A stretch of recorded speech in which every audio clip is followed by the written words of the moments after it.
As for you, you meant evil against me, but God meant it for good, to bring it about that many people should be kept alive as they are today. Genesis 50, verse 20. One of the things that we have to learn as we grow up is that life isn't fair. If there was ever anyone in the Bible that was treated unfairly, it was Joseph. He was beaten up and sold into slavery by his brothers. He was framed by Potiphar's wife. He was forgotten by the butler while in prison. Yet when he came to the end of his life, he was able to say to his brothers in so many words, "You meant this for evil, but God meant this for good, that many lives might be spared." Wow! Now that's something to emulate.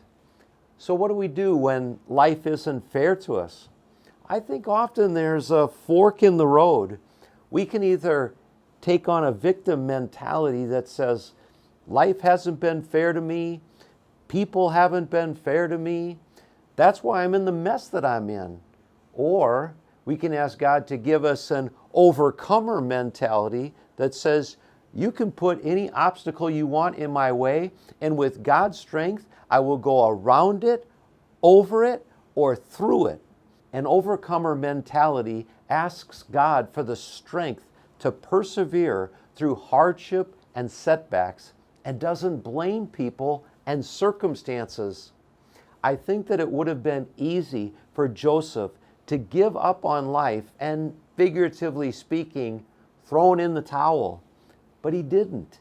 He pressed on in the strength of the Lord, and he continued to trust that his life was in the Lord's hands. He trusted that God would see him through to the end. And as he looked back over his life, he could see that somehow, some way, God had used even the rotten things that his brothers had done to him for good. When life is unfair, don't give up, but look up. Look up to the one who has promised to be with us and has promised that his grace is sufficient, whatever our circumstances. And amazingly enough, has promised he will use even the unfair circumstances we experience for good. With that, press on in the Lord.